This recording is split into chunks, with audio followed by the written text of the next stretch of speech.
नमस्कार दोस्तों, आप सभी को मेरे यूट्यूब चैनल में एक बार फिर से स्वागत है।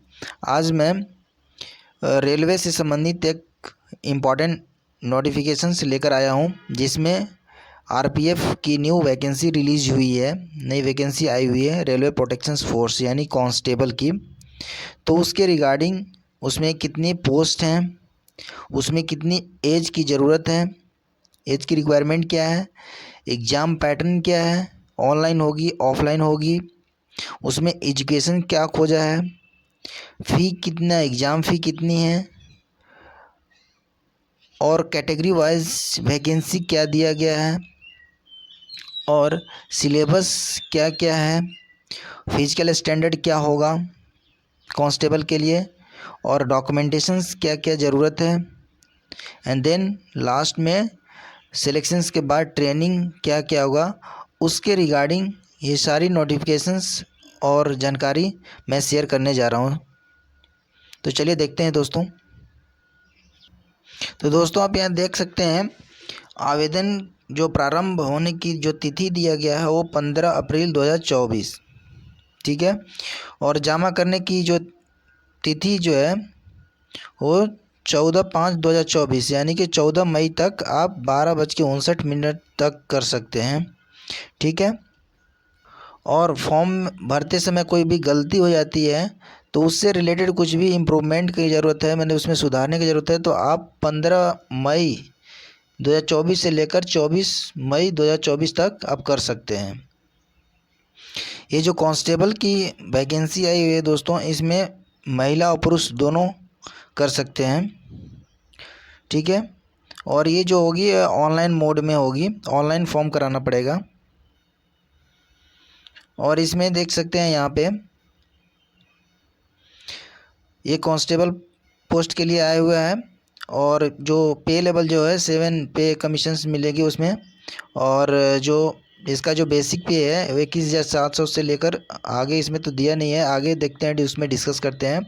और जो मेडिकल कैटेगरी के जो चाहिए वो उसमें B1 चाहिए। और आयु सीमा जो है इसके लिए वो 18 से 28 साल होनी चाहिए, ठीक है। और कुल पोस्टों की संख्या जो है वो कितनी दी हुई है, 4208, यानी कि 4208 पोस्ट आए हुए कांस्टेबल के लिए। अब इसमें देखते हैं परीक्षा की चरण, ठीक है। इसमें जो परीक्षा जो होगी वो ऑनलाइन कंप्यूटर आधारित टेस्ट होगी, यानी CBT कंप्यूटर बेस्ड टेस्ट होगा, ठीक है।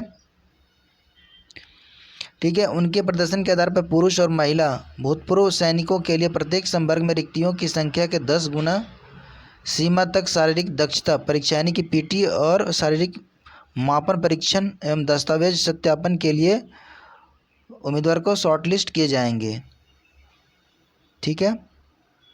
इसका मतलब ये हुआ कि कुल जितने पोस्ट हैं 4208, 4208 जो पोस्ट हैं, उस पोस्ट के साथ अगर 10 गुना मतलब 10 गुना रिजल्ट देगा। अगर मान लीजिए 4208 है तो गुने 10 करेंगे, यानी कि उतना रिजल्ट आएगा PT के लिए, फिजिकल के लिए। और PT में पास होंगे, जिसका फिजिकल होगा और डॉक्यूमेंटेशंस होगी, इसके बाद उसमें से छटनी होगी उसमें।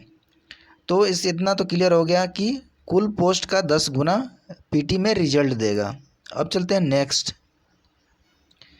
इसमें एग्ज़ाम जो होगी उसमें नेगेटिव मार्किंग भी है।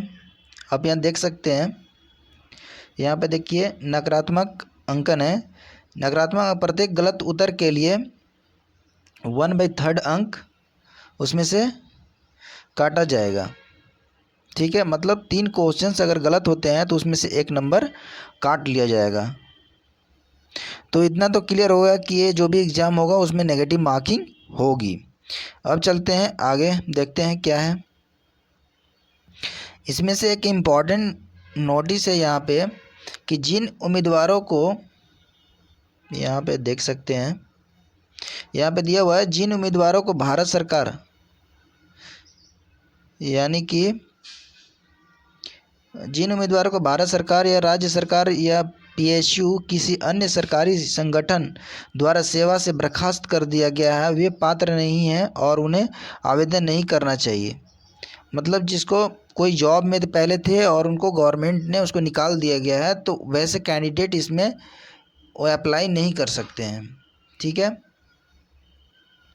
आप यहाँ पे देख सकते हैं एससी एसटी कैंडिडेट के लिए एक ही बहुत ही फ़ायदा है, इसमें निःशुल्क रेल यात्रा सुविधा भी है। ठीक है, अनुसूचित जाति और अनुसूचित जनजाति के उम्मीदवारों अनुरोध के लिए स्वीकार निःशुल्क स्लीपर क्लास रेलवे पास चयन विभिन्न चरणों के लिए, यानी सीबीटी पीटी, यानी कि जो पीटी एग्ज़ाम्स में कहीं भी जो उनको अगर सेंटर मिलता है वहाँ पे आप जा सकते हैं, निःशुल्क में जा सकते हैं। लेकिन उसके लिए क्या करना पड़ेगा, जाति प्रमाण पत्र के अनुसार उनके ई कॉल पत्र के साथ प्रदान किया जाएगा। उसके साथ जब जाति प्रमाण पत्र बनाएंगे तो उसमें मेंशन किया जाएगा। ठीक है, अब यहाँ पे देखिए मेडिकल फिटनेस की मानक क्या होना चाहिए, मतलब मेडिकल क्या क्या होना चाहिए मेडिकल में। तो डीवी के लिए यानी कि डीवी के डॉक्यूमेंटेशन के लिए जो भी बुलाए गए उम्मीदवारों को रेलवे प्रशासन द्वारा आयोजित अपेक्षित मेडिकल फिटनेस टेस्ट पास करना होगा, ताकि यह सुनिश्चित किया जा सके कि वे पद से जुड़े कर्तव्यों को पूरा करने के लिए चिकित्सीय रूप से फिट हैं। उम्मीदवार को भारतीय रेलवे चिकित्सा नियमावली में निर्धारित चिकित्सा श्रेणी B1 में अर्हता प्रदान करनी होगी, मतलब बी कैटेगरी में होना बहुत ही ज़रूरी है। चश्मा पहनने वाले, फ्लैट पैर और नौकनी और क्विंट आँखों, कलर ब्लाइंडनेस और अन्य शारीरिक दुर्बलताओं नियुक्तियों के लिए पात्र नहीं है।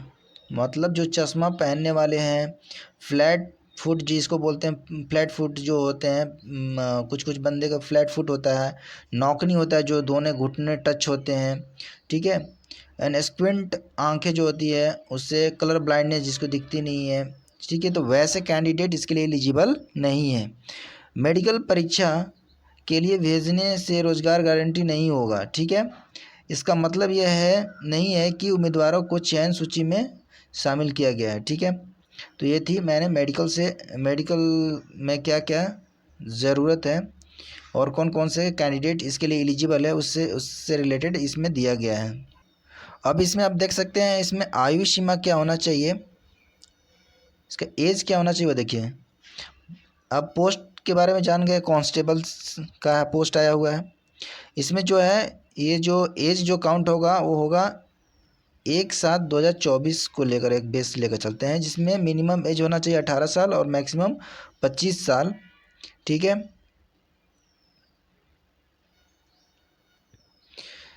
ऐसे कई उम्मीदवार जो आयु सीमा पार कर चुके हैं और कोविड-19 महामारी के कारण रेलवे भर्ती में भाग लेने का अवसर चूक गए हैं, उनको राहत देने के लिए कांस्टेबल पद हेतु आयु सीमा निर्धारित ऊपरी सीमा से 3 वर्ष एक वार की छूट देने का निर्णय लिया गया है। मतलब जो कोविड-19 में बहुत सारे ऐसे जो है वैकेंसी रिलीज़ नहीं हुई थी, तो उसको देखते हुए गवर्नमेंट ने उसे 3 साल की छूट दिया है। यानी कि जो मैक्सिमम एज जो था वो 28, उसमें से आप 3 साल और ऐड कीजिएगा तो यानी कि 31 तक जिसका एज है वो अप्लाई कर सकता है। अब यहाँ पे आप देख सकते हैं पूरे डिटेल में अनुसूचित जाति और अनुसूचित जनजाति यानी कि एसी एंड एसटी के लिए कितनी छूट दी जाएगी, 5 ईयर की छूट दी जाएगी। ठीक है, और अन्य पिछड़ा वर्ग यानी कि ओबीसी 1, ठीक है, उसके लिए 3 साल की छूट दी जाएगी। भूतपूर्व सैनिक उम्मीदवार जिन्होंने अनुप्रमाण के पश्चात कम से कम 6 माह की सेवा की है और वो उसमें भी जो जनरल कैटेगरी से हैं यानी कि अनारक्षित से हैं, तो उनको भी 3 वर्ष की छूट दी जाएगी। और BC 1 अन्य पिछड़ा वर्ग 1 के लिए 6 वर्ष की उसमें छूट दी जाएगी। और अनुसूचित जाति और अनुसूचित जनजाति के लिए 8 वर्ष की छूट दी जाएगी, जो ऑलरेडी पहले से भूतपूर्व सैनिक कैटेगरी में आते हैं, उन लोगों के बारे में दिया गया है। ठीक है, विधवा, तलाकशुदा एवं पति के न्यायिक रूप से अलग रहने वाली लेकिन दोबारा विवाह न करने वाली महिलाओं उम्मीदवार के लिए, देखिए जो जनरल में आते हैं वैसे महिला जो विधवा हैं, तलाकशुदा हैं लेकिन वो किसी दूसरे से फिर दोबारा शादी नहीं किए हैं, वैसे कैंडिडेट के लिए जो अनारक्षित वर्ग से यानी कि जनरल कैटेगरी से बिलोंग करते हैं उनको 2 वर्ष की छूट दी जाएगी। और अन्य पिछड़ा वर्ग और क्रीमी लेयर के लिए यानी कि इसके लिए 5 वर्ष की छूट दी जाएगी। और SC ST के लिए उसके लिए 7 वर्ष की छूट दी जाएगी। ठीक है, आप यहाँ पे एज देख सकते हैं। अनारक्षित वर्ग के लिए जो डेट ऑफ बर्थ दिया गया है 2/7/1996। ठीक है, और अत्यंत पिछड़ा वर्ग के लिए तुम्हारा जो दिया गया है वो है 2/7/1993 से तक, मतलब जिसका है ये डेट ऑफ बर्थ वो अप्लाई कर सकते हैं। और अनुसूचित जाति के लिए और अनुसूचित जनजाति के लिए जिसका डेट ऑफ बर्थ 2/7/1991 तक का है वो भी अप्लाई कर सकते हैं। ठीक है, तो आप देख सकते हैं पूरे नोटिफिकेशंस ये दिया। यदि कोई उम्मीदवार एक से अधिक पहलू या आयु में छूट के लिए पात्र है तो उसे उन छूटों में अधिकार छूट मिलेगी। ठीक है, जिसके लिए वह पात्र है। ठीक है, अनारक्षित रिक्तियों के लिए आवेदन करने वाली SC ST और OBC उम्मीदवारों का आयु में कोई छूट नहीं दिया जाएगा। मतलब जैसे कोई स्टूडेंट SC या ST कैटेगरी से बिलोंग करता है या कोई भी कैंडिडेट जो OBC कैटेगरी से बिलोंग करता है और वह अनारक्षित यानी कि जनरल कैटेगरी से फॉर्म डालता है तो उसमें कोई भी छूट नहीं दिया जाएगा। इसलिए जब कभी भी आप फॉर्म अप्लाई करते हैं तो अपनी कैटेगरी में अपनी डॉक्यूमेंटेशन यानी कि जाति बनाकर ही इसके बाद ही अप्लाई करें ताकि आपको होने के बाद उसमें आरक्षण का लाभ मिल सके। अब रही बात इसमें परीक्षा शुल्क कितनी लगेंगी, एग्ज़ाम शुल्क, उसके लिए यहाँ पे दिया हुआ है।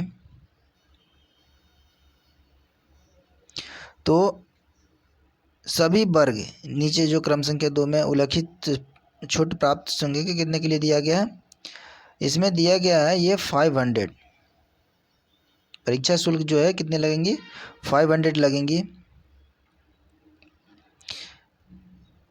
एंड अनुसूचित जाति और अनुसूचित जनजाति के लिए 250 रुपया है। यानी सभी कैटेगरी के स्टूडेंट के लिए 500 रखा गया है। और SC ST और अल्पसंख्यक एवं आर्थिक रूप से पिछड़ा यानी कि SC ST एंड EWS वाले कैंडिडेट्स जो हैं उनके लिए 250 रुपया रखा गया है।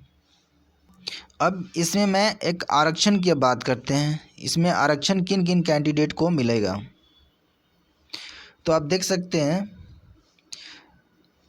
इस केंद्रीकृत रोजगार सूचना में किसी भी समुदाय के भूतपूर्व सैनिकों को 10% क्षैतिज आरक्षण की व्यवस्था की गई है। जो ऑलरेडी कोई एक्स सर्विसमैन है उसको 10% इसमें आरक्षण दिया जाएगा। सेकंड कहता है भूतपूर्व सैनिकों के संबंध में जहां कहीं भी रिक्त तालिका में रिक्तियों की से संबंधित सूचना दर्शाई गई है वह कुल पुरुष एवं महिला के 10% है। ठीक है, भूतपूर्व सैनिकों के लिए लैंगिक आधार पर आरक्षण नहीं है, इसमें यह भी दर्शाया गया है। ठीक है, अब यहाँ पे देखिए भर्ती प्रक्रिया क्या है, इसकी क्या क्या होगी भर्ती होने के लिए। तो सबसे पहला तो आप ऑनलाइन आवेदन कर सकते हैं। करने के बाद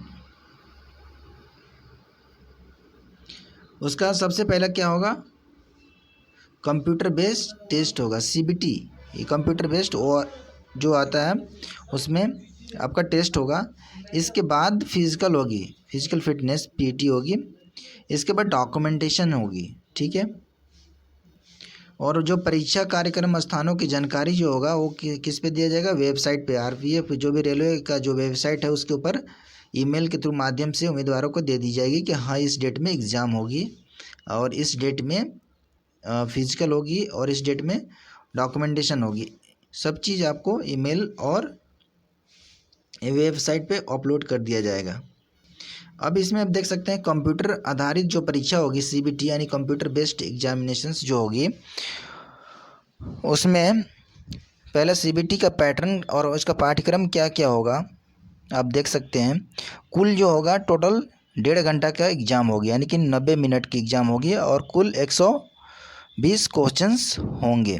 कुल कितने क्वेश्चंस होंगे, 120 क्वेश्चंस होंगे और 90 मिनट यानी कि 1.5 घंटा की समय दी जाएगी। और उम्मीदवारों को प्रत्येक सही उत्तर के लिए 1 अंक दिया जाएगा, यानी कि टोटल जो होगी वो 120 नंबर की एग्ज़ाम होगी। ठीक है। और एक क्वेश्चंस गलत होने पर यानी कि 0.25 अंक की कटौती होगी, यानी कि अगर 3 गलत करते हैं तो आप वहाँ पे एक क्वेश्चंस का जो मार्क्स है वो काट लिया जाएगा, यानी कि 3 गलत करते हैं तो एक क्वेश्चंस का आपका मार्क्स काट लिया जाएगा। ठीक है। और कई शिफ्ट में आई सीबीटी के लिए अंकों का सामान्यीकरण किया जाएगा, यानी कि नॉर्मलाइजेशन किया जाएगा। ठीक है, नॉर्मलाइजेशन किया जाएगा क्योंकि अलग अलग शिफ्ट में एग्जाम्स होते हैं, तो किसी शिफ्ट में इजी क्वेश्चंस आ जाते हैं तो किसी शिफ्ट में हार्ड क्वेश्चंस होते हैं, तो उसको नॉर्मलाइजेशन के थ्रू करके इसके बाद रिजल्ट को आउट किया जाएगा, यानी कि पब्लिश किया जाएगा। ठीक है। और पात्रता के लिए जो है, पात्रता के लिए न्यूनतम पास जो प्रतिशत होगी वो general and EWS and OBC और एनसीएल्स एंड के लिए कितना होगा 30% होगी। और एसी एसटी के लिए कितनी होगी, एसी एसटी के लिए जो है वो होगा 30%। मतलब जनरल ओबीसी ईडब्ल्यूएस बाकी जितने भी कैटेगरी के जो कैंडिडेट्स होंगे उनके लिए 35% अंक लाना पीटी में कंपलसरी है, तभी पास हो सकते हैं। और एसी एसटी के लिए 30% लाना कंपलसरी है। इसके बाद सीबीटी में प्राप्त अंकों को इस भर्ती प्रक्रिया के आगे चरणों के लिए उम्मीदवारों की शॉर्टलिस्टिंग के लिए गिना जाएगा। ठीक है। अब इसे मैं शॉर्ट में बताता हूँ सिलेबस क्या क्या है। सबसे पहले तो नंबर अंक गणित से 35 अंक के क्वेश्चंस आएंगे। ठीक है। इसके बाद जनरल इंटेलिजेंस एंड रीजनिंग, यानी कि रीजनिंग से कितने क्वेश्चंस आएंगे 35। ठीक है। इसके बाद सामान्य जागरूकता, यानी कि इसमें सभी मिक्स होंगे, हिस्ट्री, जियोग्राफी, इकोनॉमिक्स। ठीक है। एंड इंडियन कॉन्स्टिट्यूशंस, मतलब एवरीथिंग इसमें इंक्लूड किया जाएगा। अब देख सकते हैं हिस्ट्री, जियोग्राफी, कला, संस्कृति, भूगोल, अर्थशास्त्र, सामान्य राजनीति एंड भारतीय संविधान, और इसमें स्पोर्ट्स यानी खेल, सामान्य विज्ञान, इसमें साइंस, ये सभी इसमें मिक्स आएंगे। अब इसमें बात करते हैं शारीरिक दक्षता परीक्षा, यानी कि पीटी, यानी जो फिजिकल जो होगी, जो स्टूडेंट पीटी पास कर जाएंगे उसको फिजिकल क्या क्या होगा उससे रिगार्डिंग इसमें दिया गया है नोटिफिकेशंस। तो आप देख सकते हैं यहाँ पे क्या क्या है।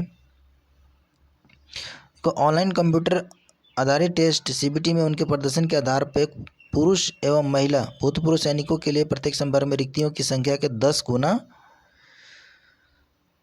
सीमा तक शारीरिक दक्षता, यानी कि पीटी के लिए शारीरिक मापन परीक्षण दस्तावेज सत्यापन, यानी कि पीटी और डॉक्यूमेंटेशन के लिए उम्मीदवार को शॉर्टलिस्ट किए जाएंगे। अब पहले भी मैंने इसके बारे में बता चुका हूँ कि कुल कितना है 4208 पोस्ट हैं, उसमें उससे 10 गुना रिजल्ट दिया जाएगा उसको फिजिकल के लिए और डॉक्यूमेंटेशन के लिए, क्योंकि इसमें बहुत सारे स्टूडेंट छटते हैं। अब यहाँ पे देख सकते हैं पीटी में अर्हता प्राप्त नहीं करते और पुरुष महिला भूतपूर्व सैनिकों के किसी भी संवर्ग समूह में कमी है तो 10 गुना की सीमा तक अतिरिक्त उम्मीदवारों को सीबीटी में उनकी योग्यता के अनुसार पीटी और पीएमटी के दूसरे दौर में पीटी और पीएमटी के लिए बुलाया जाएगा। इसमें बहुत सारे रिजर्व में भी रखे जाएंगे। ठीक है। पीटी और पीएमटी के अधिकतम 2 राउंड होंगे। ठीक है। पीएमटी के दूसरे दौर के बाद महिला और पुरुष सैनिकों के रिक्ति को नहीं भरा जाता है तो रिक्त पदों को संबंधित श्रेणी के पुरुष उम्मीदवारों द्वारा भरा जाएगा। अगर महिला का सीट अगर खाली जाता है तो उसमें पुरुष जो उम्मीदवार होंगे, जो कैंडिडेट्स होंगे, उनके द्वारा भरा जाएगा। और शारीरिक दक्षता परीक्षा पीटी उत्तीर्ण करना अनिवार्य है। इसका मतलब है कि इसमें पीटी जो है बहुत ही इम्पॉर्टेंट है। अगर महिला वर्ग के उसमें कैंडिडेट महिला वर्ग के कैंडिडेट का जो भी सीट है वो नहीं भर पाता है, तो उसमें पुरुष वर्ग यानी कि जो मेल कैंडिडेट्स होंगे उनको द्वारा भरा जाएगा। अब देख सकते हैं पीटी के लिए क्या क्या मापदंड दिए गए हैं। कांस्टेबल पुरुष के लिए जो है ना 5 मिनट 45 सेकेंड में कितना 14 फीट सबसे पहला नंबर तो लंबी कूद करना है, और ऊंची कूद जो है ना कि हाई जंप, और ये लॉन्ग जंप 14 फीट और हाई जंप 4 फीट उसको फांगना है। ठीक है, पुरुष को 5 मिनट 45 सेकेंड में 1600 मीटर यानी कि 1.6 किलोमीटर की रनिंग करना है। ठीक है, 1600 मीटर कितने 5 मिनट 45 सेकेंड में। और महिला वर्ग के लिए 3 मिनट 40 सेकेंड में 800 मीटर करना है। कितना करना है 800 मीटर की दौड़ पूरी करनी है। और लंबी लॉन्ग जंप जो है वो 9 फीट करना है, और हाई जंप जो है 3 फीट करना है। अब जो है सबसे महत्वपूर्ण जो चीज़ है यहाँ पे, किस कैटेगरी के लिए कितनी हाइट की रिक्वायरमेंट है वो आप देख सकते हैं। यूआर यानी कि जनरल ओबीसी के लिए, ईडब्ल्यूएस के लिए कितनी महिला वर्ग में सबसे पहले देखिए आप कितना ज़रूरत है 157, और पुरुष वर्ग में 165, यानी कि जनरल ओबीसी और ईडब्ल्यूएस, ठीक है ना, यानी कि आर्थिक रूप से पिछड़ा वर्ग के लिए पुरुष वर्ग के लिए 165 चाहिए सेंटीमीटर में, और महिला वर्ग के लिए 157, और SC/ST के लिए पुरुष वर्ग में 160 और महिला वर्ग में 152। ठीक है, अब रही बात इसमें मेल के लिए जो है चेस्ट कितना चाहिए, बिना फुलाए हुए 80 सेंटीमीटर और फुलाकर 85 सेंटीमीटर। SC/ST के लिए 76.2 और फुलाकर उसको दिखाना है 81.2। ठीक है, गढ़वालियों, गोरखाओं और मराठों, डोगरा, कुमाऊनी और सरकारी द्वारा निर्दिष्ट श्रेणियों के लिए जो है ना सभी जितने भी मतलब पहाड़ी इलाके के जितने भी लोग हैं ना उन लोगों के लिए उसकी हाइट जो है 163 खोजा है, और महिला वर्ग के लिए 155, और चेस्ट जो है ये सिर्फ मेल के लिए लागू है। तो इसमें जो चेस्ट जो है गढ़वालियों के लिए, गोरखाओं और मराठाओं के लिए, डोगरा के लिए, कुमाऊं में जो बिलोंग करते हैं जो कैंडिडेट्स उन लोगों के लिए जो चेस्ट होना चाहिए बिना फुलाए 80 और फुलाकर 85 होना चाहिए।